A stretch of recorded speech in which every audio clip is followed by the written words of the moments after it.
안녕하세요, 여러분. 마음의 편지를 읽어주는 마음지기 이하경입니다. 오늘은 어떤 도움이 필요한지 함께 확인해 볼까요? 오늘의 편지 내용은 대인관계에서의 어려움 이해하고 대처하기네요. 신데렐라, 콩쥐, 팥쥐, 흥부와 놀부. 이 동화를 읽지 않은 사람은 아마 거의 없을 것 같습니다. 우리는 어릴 때부터 이와 비슷한 내용의 책이나 만화, 드라마, 영화 등을 반복적으로 접하며 성장합니다.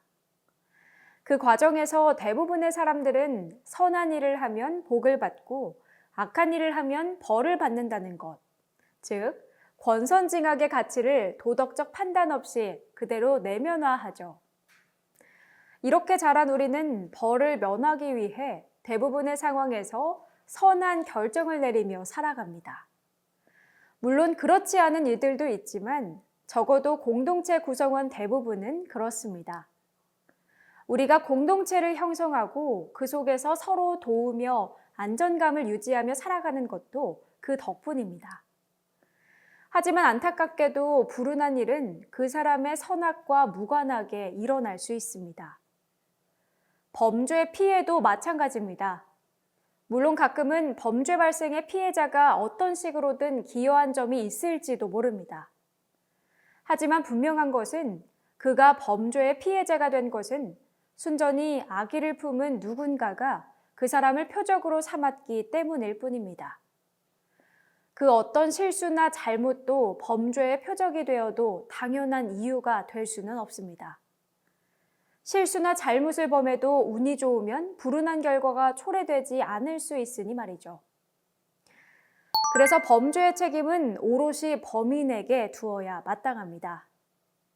범죄가 발생하는 순간 내가 선량하게 살면 끔찍한 일은 내게 일어나지 않을 거야 라는 피해자의 순진한 믿음은 산산조각이 납니다. 그리고 그 자리를 내가 아무리 조심하고 선하게 살아도 악의를 품는 누군가가 있는 한 언제든 나쁜 일이 생길 거야 라는 불신과 불안이 차지하죠. 범죄 피해 후 한동안 피해자의 머릿속이 이 생각으로 가득 차기 때문에 좀처럼 안정감을 회복할 수 없습니다. 무엇보다 많은 피해자들이 범죄 피해를 겪을 만큼 나쁜 짓을 한 적이 없음에도 그런 일을 겪었다는 사실을 이해하기 위해 무진 애를 쓰는데요. 어떤 분은 사건과 무관한 자신의 오래전 실수를 찾아내 그것에 대한 벌일 수 있다고 생각합니다. 심지어 자신이 한동안 분에 넘치게 행복한 시간을 보냈기 때문에 하느님이 노해서 벌을 준 것이라고 주장하는 피해자도 있습니다. 논리적으로는 말이 되지 않죠. 피해자도 그것이 이치에 맞지 않는다는 것쯤은 잘 알고 있습니다. 하지만 그들에게는 논리를 포기하고서라도 납득할 만한 이유를 찾는 것이 더 중요하기 때문에 그런 생각을 포기하지 못합니다. 피해자들이 원인 찾기에 이처럼 강하게 매달리는 이유는 원인을 찾아야 비로소 자신에게 일어난 범죄 피해를 인정하고 지난한 회복 과정을 시작할 수 있기 때문입니다. 인간은 자신에게 일어난 일을 이해하려는 본능이 있습니다. 이는 진화 과정에서 뇌 겉질의 전두엽, 특히 전전두엽이 고도로 발달한 결과입니다. 전전두엽은 우리 뇌의 사령탑으로 감정 통제와 판단, 그리고 현재나 미래의 여러 가치를 비교하고 평가해서 행동을 통제하는 역할을 담당합니다. 안전한 환경에서 전전두엽은 우리 삶의 질을 높여줍니다. 인간이 인간답게 살 수 있는 것이 전전두엽 덕분이라 해도 과언이 아니죠.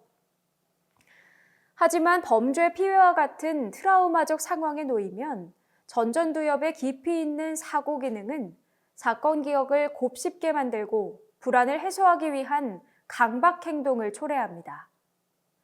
원인 찾기, 즉 귀인하기에 몰두하는 것도 이런 맥락에서 이해할 수 있습니다. 귀인은 어딘가에 원인을 돌린다는 뜻으로 어떤 상황이 발생했을 때 그 일의 원인을 찾는 것을 말합니다. 어떠한 상황이 벌어지면 우리는 자동적으로 원인을 찾아내려 합니다.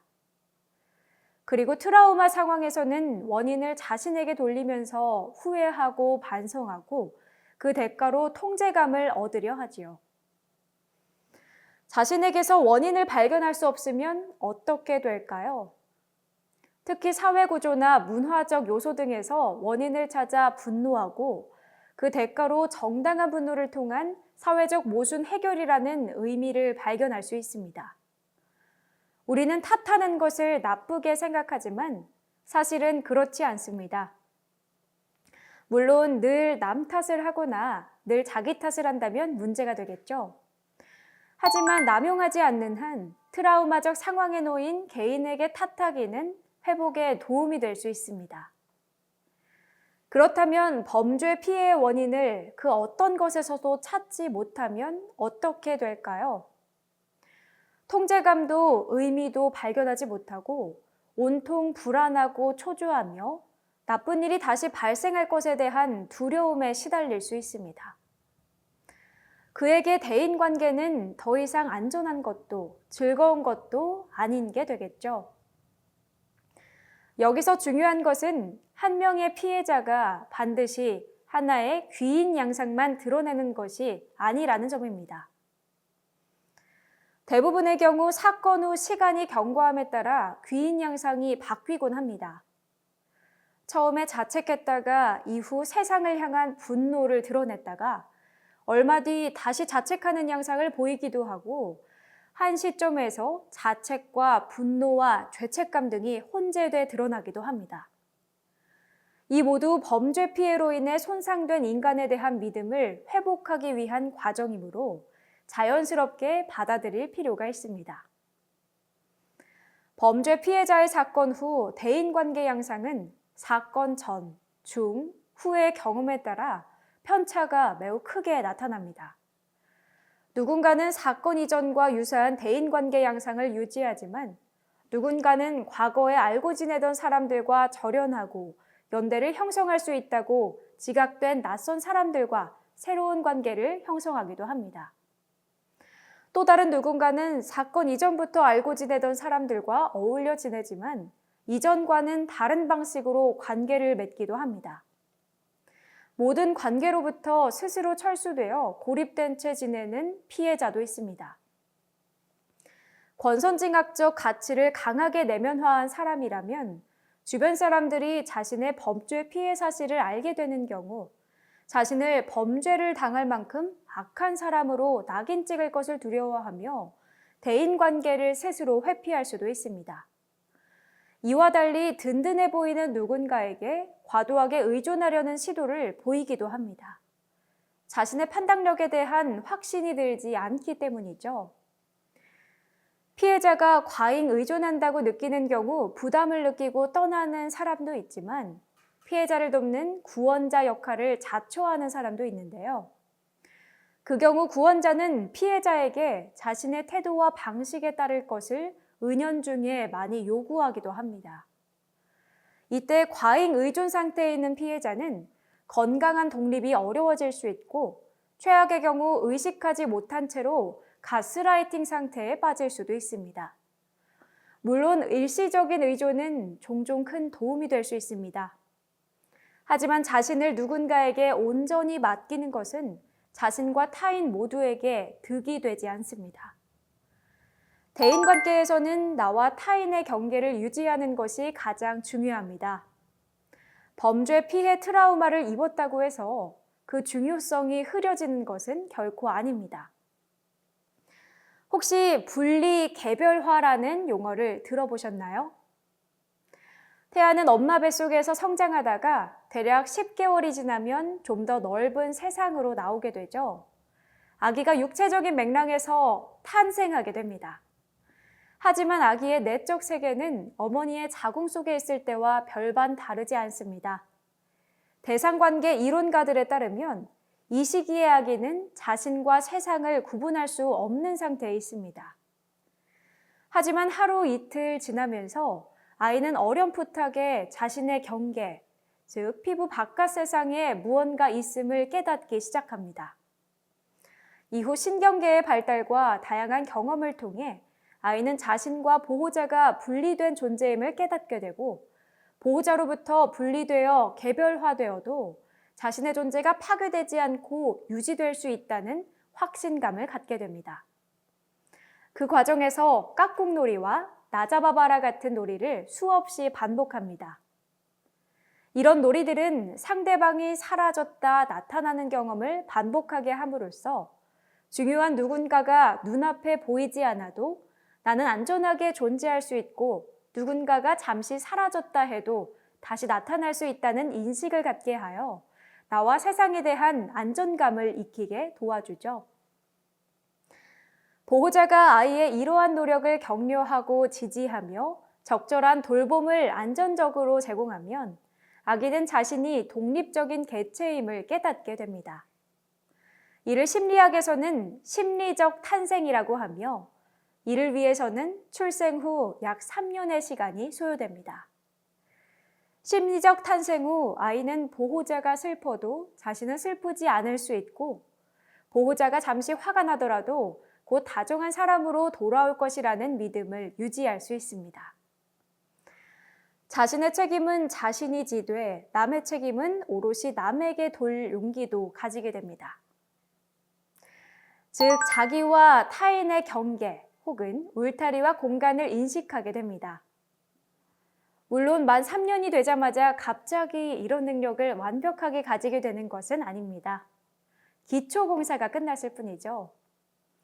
이후 성장 과정에서 우리는 다양한 형태의 깍꿍놀이와 나잡아봐라 놀이를 끊임없이 반복하면서 경계를 새로이 구축하고 수정하고 보완하면서 자기만의 안전지대를 구축합니다. 모든 강력범죄는 필연적으로 심각한 경계 파괴를 수반합니다. 최소한의 안전감을 위해 필요한 경계인 피부를 뚫고 들어와 신체적 상해를 입히고 성폭행하고 물건을 약탈하고 불을 질러 경계를 없애버리기도 합니다. 강력범죄가 당신을 극도의 혼란 상태에 빠뜨리는 것도 이 때문입니다. 최소한의 안전지대마저 파괴해버리니 불안하지 않기란 불가능합니다. 사건을 경험하기 전 당신은 아마도 심리적 독립, 적절한 경계를 지니고 있었을 것입니다. 하지만 트라우마 사건으로 인해 일시적으로 경계를 유지하는 능력이 무너졌을 수 있습니다. 그렇다면 이를 다시 만드는 것은 회복으로 향해 나아가는 중요한 걸음이 될 것입니다. 트라우마 회복을 위해서는 안전한 주변 사람들의 따뜻하고 지속적인 지지가 필요합니다. 따라서 따뜻한 관계를 유지할 사람들이 있다면 그들과의 관계를 잘 유지하는 것이 중요합니다. 하지만 안전하지 않은 타인과의 연결은 오히려 독이 될 수 있습니다. 만약 주변에 친절을 가장한 관중뿐이거나 낙인 찍는 불량한 무리들만 존재한다면 과감하게 그들과의 관계를 중단하고 안전한 새로운 관계를 만드는 것이 나을 수 있습니다. 새로운 관계를 맺고 싶지만 주변에 마땅한 사람이 없다면 스마일 센터에 방문하세요. 친절하고 안전한 많은 이들이 당신의 친구가 되어줄 겁니다. 앞에서 살펴본 바와 같이 범죄 트라우마는 당신의 경계를 심각하게 손상시킬 수 있습니다. 이 때문에 피해 후 이전과 같은 방식으로 사람들과 관계 맺는 것이 쉽지 않을 수 있습니다. 종종 사람들의 동기를 의심하게 되고 그들이 당신의 뒷말을 하고 다닐까봐 겁이 날 수도 있습니다. 누군가는 당신의 속도 모르고 함부로 말하거나 아는 체 하거나 가르치려 들지도 모르겠습니다. 평소라면 사람들의 이런 행동을 참고 견디는 것이 크게 힘들지 않았을 수도 있습니다. 하지만 트라우마 후라면 다를 수 있습니다. 따라서 범죄 피해 후에는 범죄로 인해 뜯어지거나 허물어지거나 완전히 파괴된 당신의 경계를 먼저 점검하고 튼튼하게 재정비한 후 사람들과 대면하는 것이 필요할 수 있죠. 우리는 이것을 경계의 재건이라고 부를 겁니다. 경계는 가변적입니다. 아니, 가변적이어야만 합니다. 같은 사람도 처한 상황에 따라 그리고 상대가 누구냐에 따라 경계의 두께와 높이가 달라져야 합니다. 그리고 나의 경계와 상대의 경계 사이에 있어야 할 공간의 크기도 달라져야 합니다. 그렇다면 어느 정도의 거리나 강도, 높이가 적정한 것일까요? 사실 경계의 재건 초기에는 이를 가늠하는 것이 쉽지 않을 수 있습니다. 그럴 때는 당신이 느끼는 주관적 안정감의 정도를 가늠해 보세요. 그것이 기준이 돼야 합니다. 범죄 피해로 인해 일시적으로 혼란스러운 상태에 놓인 지금, 타인의 감정이나 욕구에 대한 고려를 잠시 내려놓으셔도 좋습니다. 당신이 당신 자신을 돌볼 수 있어야 주변 사람들을 보살피고 배려할 힘이 생길 수 있습니다. 사건 전에는 괜찮았지만 지금은 안전하게 느껴지지 않는 상황이라고 판단된다면 망설이지 말고 상대에게 당신의 불편감을 알리세요. 친구가 평소처럼 당신을 달래기 위해 어깨를 토닥이는데도 전과 달리 불쾌감이 경험된다면 내가 불편해서 그러니 당분간은 신체를 접촉하는 행동은 참아주길 바래. 이전처럼 편하게 접촉해도 되는 때가 되면 내가 너한테 알려줄게. 이해해줘서 고마워. 라고 말해보세요. 더불어 내가 힘들다는 이유로 주변인들도 힘들어야 하는 것은 아니라는 점도 기억해 두실 필요가 있습니다. 당신이 얼마만큼 힘든지 사람들이 헤아려 이해하는 것은 결코 쉽지 않은 일입니다. 우리는 공감, 즉 같은 경험이 없어도 남의 마음을 쉽게 헤아려 이해할 수 있다고 착각하곤 하는데요. 그것은 같은 경험이 있는 사람조차도 쉽지 않습니다. 물론 동병상련의 감정은 쉽게 생길 수 있죠. 하지만 그건 공감이 아니라 동감에 가깝습니다. 동병상련의 감정의 객관성과 중립성이 더해지면 심리적 경계를 잘 유지하면서도 그 사람의 마음의 깊이 이해를 할 수 있게 됩니다. 이러한 수준에 이르기 위해서는 많은 연습과 노력이 필요합니다. 많은 사람들이 동감을 공감과 혼동하곤 하는데요. 동감이 공감의 기본 토대가 되는 것은 분명하지만 동감 수준에만 머물 때는 그저 편들기에 불과해질 수도 있습니다. 안타깝게도 동감 현상, 특히 부정적인 일을 겪은 사람의 감정에 대한 동감은 그리 오래 유지되지 못합니다. 경계를 유지하지 못하고 당사자와 비슷한 정도로 감정적 고통을 겪다 보니 금방 소진되기 때문이죠. 결국 시간이 지날수록 고통스러운 현실에 놓인 사람과 거리를 유지하고 싶어지며 종종 이전보다 더 냉담한 상태가 될 수도 있습니다.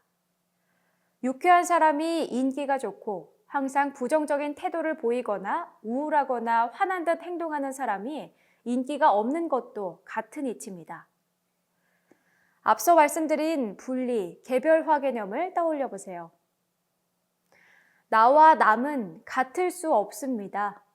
나와 남은 처한 환경 조건뿐 아니라 주관적 세상에도 큰 차이가 있습니다. 당신을 위로하고 달래줄 책임은 당신 자신에게 있습니다. 물론 가족이나 친구를 포함한 남들이 당신을 돕기 위해 많은 노력을 할 수 있습니다. 하지만 그것은 그들의 선택일 뿐이며 그들에게는 살아내야 할 각자 자신의 삶이 있습니다. 주변 사람들의 도움을 적극적으로 활용하되 당신 자신이 스스로를 위로하는 능력을 계속 강화해야만 합니다. 그래야 건강한 경계의 재구축과 유지가 가능할 수 있습니다. 범죄 피해 트라우마 치료 전문가들이 사건 후 안전한 대인관계를 유지하는 데 도움이 된다고 제안하는 몇 가지 팁을 정리하면 다음과 같습니다. 첫째, 사건 이전의 관계에 너무 연연하지 않을 것을 권해드립니다. 범죄 피해 후인 지금의 나를 있는 그대로 보아주는 사람이 중요한 사람입니다. 나의 심리적 안녕에 도움이 되지 못하는 관계는 끝내는 것이 나을 수 있습니다. 끝내기가 어렵다면 일시적으로 거리를 둘 필요가 있습니다. 이런 때는 관계 종료 내지 중단에 따른 득과 실을 종이에 찬찬히 적어보세요. 둘째, 비슷한 경험이 있는 집단과의 교류 경험이 도움이 될 수 있습니다. 다만 같은 유형의 범죄 피해를 당한 사람이라고 해도 사건 전, 중, 후 경험에 따라 트라우마 반응이 다를 수 있으며 회복 방식과 속도에도 큰 차이가 있을 수 있습니다. 따라서 당신과 다른 피해자가 같다고 오해해서 지나치게 의존하는 것은 바람직하지 않습니다. 나와 너의 거리를 유지하는 것이 중요하다는 것 기억하고 계시죠? 셋째, 범죄 피해에 대해 말하고 싶을 때는 말해도 좋습니다. 다만 상대방이 당신의 말을 듣고 놀라 힘들어할 수 있으니 내게 일어난 나쁜 일에 대해 이야기하고 싶은데 들어줄 수 있느냐고 먼저 물어본 뒤에 상대가 수락하면 이야기를 시작하는 것이 좋습니다. 만일 상대방이 듣고 싶지 않다고 하면 이야기를 하지 않습니다. 더불어 스마일센터 등 범죄 피해자 전문 지원 기관에 방문하시면 당신의 이야기에 귀 기울일 준비가 돼 있는 여러 전문가가 있으니 그곳에 연락하시길 권해드립니다. 넷째, 자신이 한 말에 대해서 곱씹거나 너무 깊이 생각하지 마세요. 때로 범죄 피해에 대해 이야기하고 난 후 내가 왜 그랬지? 그 사람이 날 어떻게 볼까? 라는 생각에 후회된다고 말하시는 분도 계십니다. 하지만 당신이 그 사람이 안전한 사람이라고 선택했다면, 그리고 그 당시 안전감을 느꼈다면 당신의 선택을 믿으셔도 됩니다. 그 사람이 당신을 어떻게 생각할 것인지에 너무 연연하지 마세요. 다섯째, 당신이 말하고 싶지 않음에도 불구하고 상대방이 사건의 세부 사항을 묻는다면 분명하게 거절하세요. 저는 그 이야기를 하고 싶지 않습니다. 라고. 호기심 때문이든 도와주고자 하는 진심 어린 동기 때문이든 상관없습니다. 기억하세요. 당신이 말하고 싶지 않다는 것이 중요합니다. 당신을 보호해야 할 책임은 당신 자신에게 있습니다. 수사 및 재판 과정에서 당신의 의지와 무관하게 진술해야만 하는 상황에 놓이는 경우에는 전문 지원기관에 방문해서 심리적 예방주사를 맞아두실 것을 권장합니다. 예방주사를 맞지 못한 채 진술을 해야 했고 그로 인해 심리적으로 고통스러운 상태에 놓이셨다면 안정화 파트에서 제안한 여러 기법들을 활용해 보세요. 그럼에도 마음이 가라앉지 않는다면 망설이지 말고 전문기관에 방문하세요. 심리적 해독제를 제공받으실 수 있습니다. 여섯째, 누군가에게 너무 의지하고 싶어진다면 당신의 경계가 잘 유지되고 있는지 점검해 보세요. 경계를 허무는 것이 당장은 유익해 보일 수 있지만 건강한 관계를 안전하게 오래 유지하려면 적당한 심리적 거리와 경계가 필요합니다. 너무 의지하고 싶어지신다면 이 경계가 허물어지고 있을 수 있습니다. 범죄 피해 이전에 당신은 당신 자신으로서 존재해왔음을 기억하세요. 지금은 심리적 고통으로 의지하고 싶어지는 마음이 당연히 들 수 있지만 당신은 때로는 같이, 때로는 혼자일 수 있는 사람이라는 것도 함께 기억해 주세요. 일곱째, 누군가 당신의 삶 속에 깊이 들어와 훈수를 두고 싶어 한다면 때로 과감하게 사양할 수 있어야 합니다. 희생과 헌신은 분명 매우 가치 있는 행동입니다. 하지만 헌신을 대가로 그들이 원하는 삶을 살기를 요구한다면 그것은 더 이상 헌신이라 할 수 없습니다. 뇌의 핵심 기능은 개체의 생명 유지입니다. 생명 유지와 관련된 사항이 아닌 한 변화의 필요성을 좀처럼 느끼지 않습니다. 즉, 우리의 뇌는 변화를 싫어합니다. 좋지 않은 습관임을 뻔히 알면서도 그것을 고치기가 쉽지 않은 것도 이 때문이죠. 이와 달리 강력범죄 피해와 같이 생명을 위협하는 끔찍한 사건, 즉 트라우마는 뇌를 아주 빠르게 변화시킵니다. 그래야 살 수 있기 때문입니다. 변화된 뇌가 이전의 상태로 돌아오기 위해서는 생각보다 많은 시간이 필요할 수 있습니다. 착지 연습과 안정화 기술의 활용은 그 시간을 줄이는 데 도움이 됩니다. 그뿐만 아니라 사건 이전과 같거나 비슷한 일상을 유지하는 것도 뇌로 하여금 범죄가 종료된 지금 이 순간은 사건 이전처럼 안전하다고 인식하게 함으로써 회복 시간을 줄여줄 수 있습니다. 이 때문에 범죄 피해 트라우마 치료 전문가들은 범죄 피해 후에도 가능한 사건 이전과 비슷한 생활을 유지하라고 권합니다. 만일 당신이 직장을 다니고 계신다면 아주 특별한 이유가 없는 한 직장 생활을 유지하세요.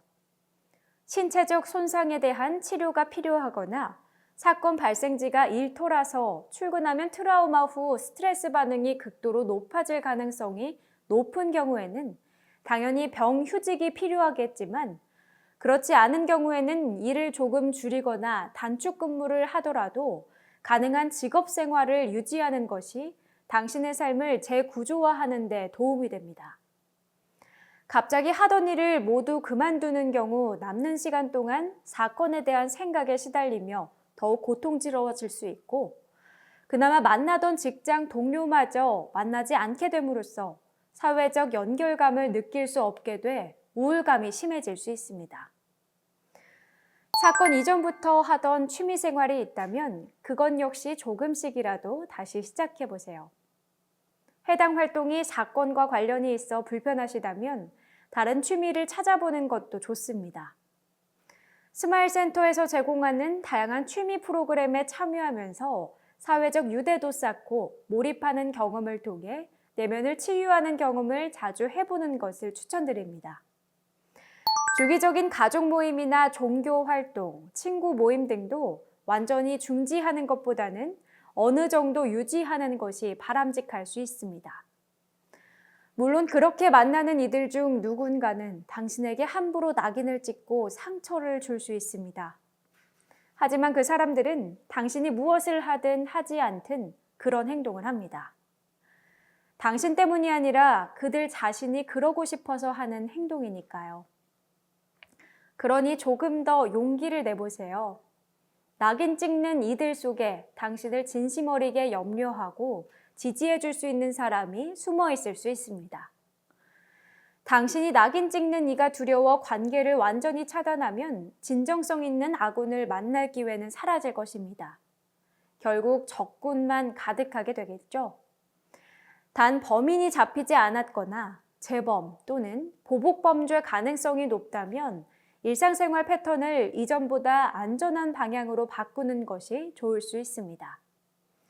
모든 상황에서 모든 이에게 항상 적용 가능한 원칙 따위는 존재하지 않습니다.